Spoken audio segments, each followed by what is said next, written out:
السلام علیکم عزتمنو. جان حبیب ویلو چې زه به په علیشاہ درې باندې اپریشن کوم. علیشاہ درې مته په جواب کې ویلو چې راشه ته زمونږ څنګه اپریشن کوي. او جان حبیب یې اپریشن وکړو خو هغه یې څنګه وکړو. او علیشاہ درې او داود شاه درې وسره مخامخ شو او کنه.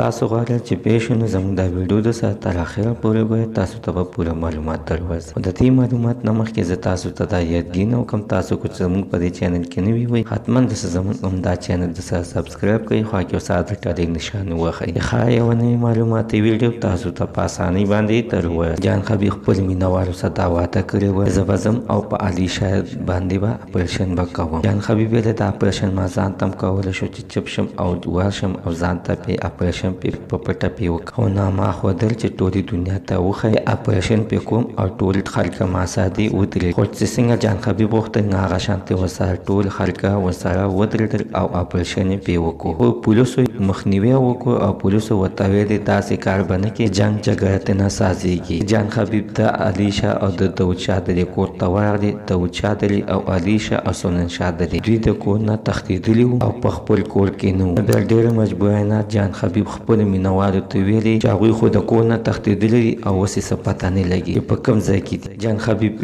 دا وینا خپلو ملګرو او مینهوالو ته وکړله تاسو مهرباني وکړئ تاسو د دې ځای نه واپس شئ، ځکه چې کوم چې ګنده خلک وو هغه د دې ځای نه تښتېدلي دي او کور یې خوښ یې پرېښی. عزتمنو زموږ ورسره نننۍ معلومات د دې ځای پورې د نوي معلوماتو دپاره زموږ همدا چینل د سره سبسکرایب کړئ، خوا کې ورسره د ټالیک نشان ووهئ. ښه یوه نوې معلوماتي ویډیو تاسو ته په اسانۍ باندې در ورسېږي.